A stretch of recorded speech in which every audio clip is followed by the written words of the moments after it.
BJP की एक बार फिर वापसी हुई है प्रदेश में। सरगुजा संभाग बीजेपी को सरकार बनाने में खुलकर समर्थन किया है। क्या वजह रही कि कांग्रेस को इतनी करारी हार झेलनी पड़ी? सर्वप्रथम क्योंकि आपने बीजेपी की जीत की बात कही तो उनको बधाई और शुभकामनाएं। सरकारें अच्छा काम करती रही हैं, कांग्रेस की भी पिछली सरकार ने बहुत सारे अच्छे काम किए हैं। मैं ये उम्मीद भी करूंगा और विश्वास भी रखूंगा कि उन कामों में निरंतरता बनी रहे और अच्छे काम छत्तीसगढ़ के हित में, सरगुजा के हित में हमेशा होते रहें।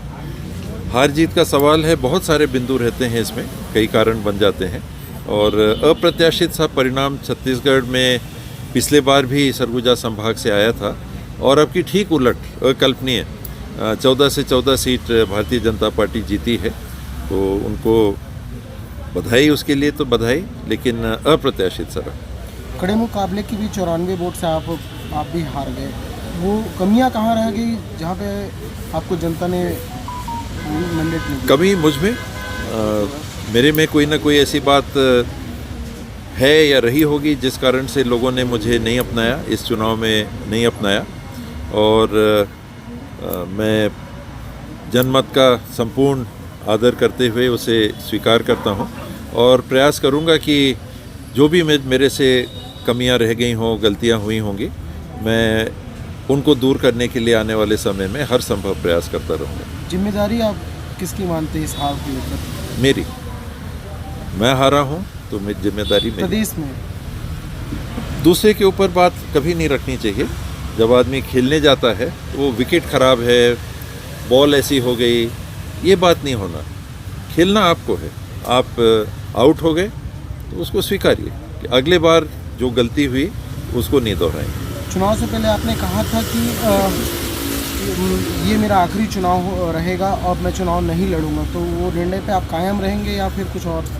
मैंने उस बात को, इस चीज़ को ध्यान में रख के कहा था कि चुनाव जीतूंगा और उसके बाद मैं आने वाली पीढ़ियों के लिए उसको सौंप देता, पार्टी में बना रहता और नई पीढ़ी को फिर सामने आना चाहिए। लेकिन हार के मैदान मैं कभी नहीं छोड़ूंगा।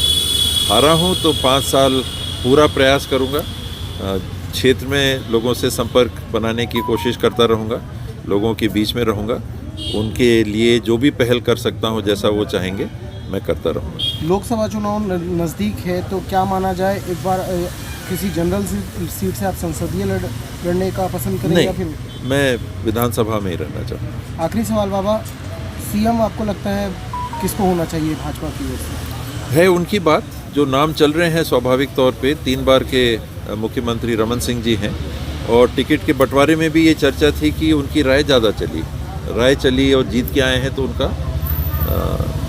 पक्ष मजबूत दिखता है। फिर पार्टी के संगठन के उनके प्रदेश के अध्यक्ष अरुण साहू जी हैं, वो भी चुनाव जीत के आए हैं, आरएसएस के कैडर के माने जाते हैं और भारतीय जनता पार्टी में आरएसएस के कैडर को एक तरजीह मिलती है, तो वो भी चुनाव में, मुख्यमंत्री के चुनाव में उनका भी नाम सुनने में आ रहा है। ट्राइबल से अगर लेते हैं तो 2 नाम सरगुजा संभाग से सुनने में आ रहे हैं, एक विष्णुदेव साय जी का और एक हमारी रेणुका जी का।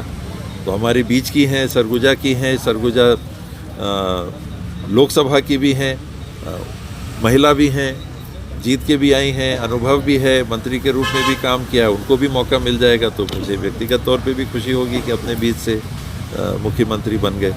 ओपी चौधरी जी का भी नाम आता है, नए हैं, पहली बार जीते हैं, अधिकारी रहे हैं लेकिन शासन में नहीं रहे हैं, तो पता नहीं उनको अभी मौका देंगे कि नहीं। इनके अलावा और भी नाम हो सकते हैं, लेकिन अभी ऐसा लगता है कि रमन सिंह जी का पल्ला भारी।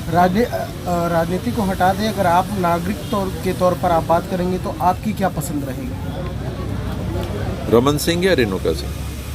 बाबा, कोई बड़ा फैक्टर जो चुनाव के में इतना बड़ा अंतर?